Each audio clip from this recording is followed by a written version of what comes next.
plan A for the next morning was a trek through a plantation in Mepadi.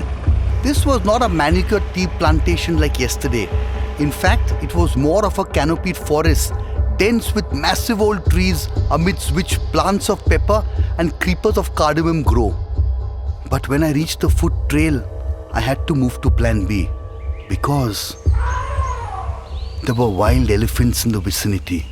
Fortunately, I had the ford and I could carry on along the narrow and broken foot trail within the safety and security of the endeavor.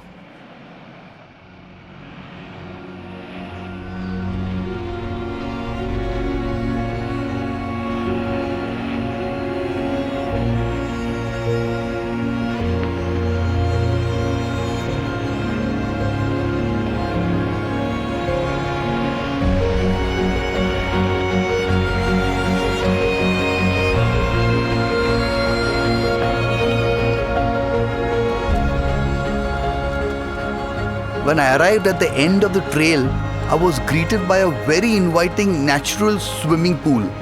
And on any other day, I would have jumped in without a second thought. But with Hathis hollering away so close, I definitely wasn't going to be caught with my pants down. Which is a shame because it was a superb spot to soak in the cool green water.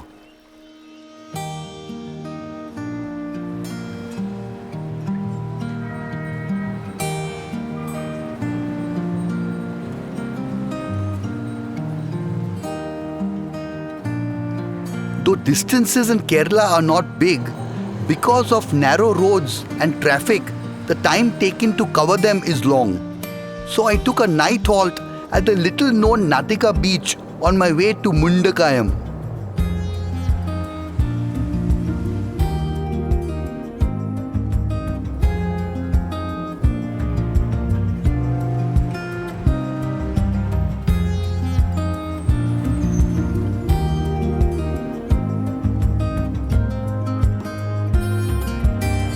By the time I arrived at the Natika Ayurveda resort, it was close to sunset.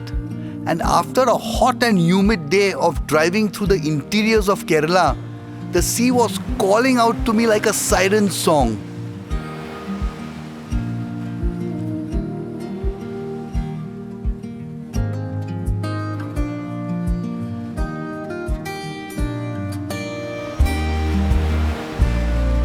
So I dumped shoes, socks and jeans and ran towards the waves like how Vasco's sailors must have charged towards a beach not far from here 5 centuries ago. And the water was so welcoming that I hurriedly lost my t-shirt too and was soon neck deep in the waves that were washed golden by the setting sun.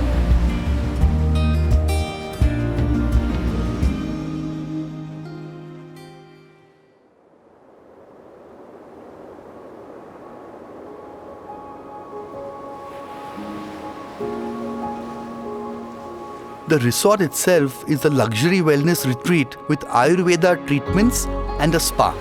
Natika Beach is just one of the many beaches that is off the regular tourist map along Kerala's 580-kilometer coastline, and many of these are deserted except for local fishermen.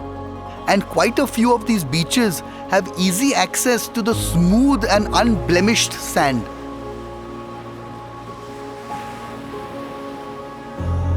So naturally, after checking out from the resort and before heading towards Mundakayam, I drove out onto the beach to have some fun with the endeavor.